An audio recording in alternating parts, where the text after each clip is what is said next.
शिव महापुराण की पोथी तो यहाँ तक वर्णन करती है महाराज के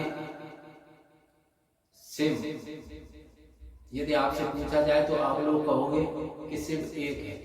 बोलो एक है या नहीं? शिव एक है, किंतु यदि वास्तव में देखा जाए तो शिव एक नहीं है, शिव अनेक है। प्रमाण के साथ कर रहे हैं, ऐसा नहीं है कि यूं ही कह रहे हैं, प्रमाणित करके रहेंगे।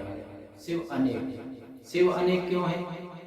क्योंकि जो मनुष्य अपने जीवन में किसी के साथ कल्याण करता है, किसी का अच्छा करता है, किसी का कल्याण यदि हमारे इस तन से हो रहा है इस मानव जीवन में, तो हम उस पल शिव।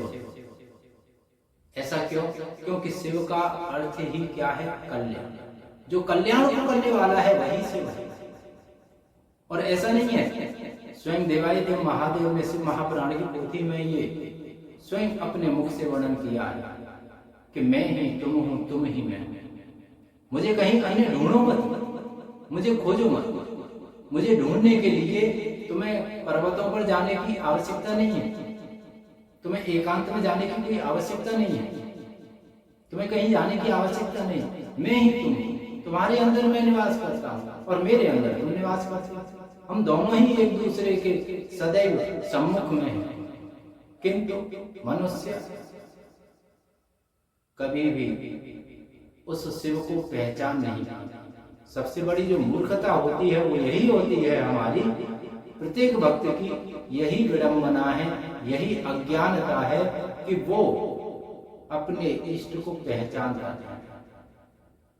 ऐसा नहीं है कि मंदिर में जाएं, देवालय शिवालय में जाएं, उसके उपरांत ही हमें हमारे इष्ट हमें प्राप्त हों, हमारे राम हमें प्राप्त हों, हमारी माता लक्ष्मी हमें प्राप्त हों, हमारे कृष्ण हमें प्राप्त हों, या हमारे देवादिदेव महादेव हमें प्राप्त हों।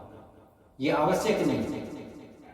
यदि ऐसा आवश्यक होता तो महाराज ये जो महर्षि, ये मुनि, ये तपस्वी, साधक, उपासक जो पूर्व समय में हुए, ये प्राचीन समय में हुए, ये जो पर्वतों पर बैठकर तपस्याएं करते थे, वहां कौन से मंदिर थे?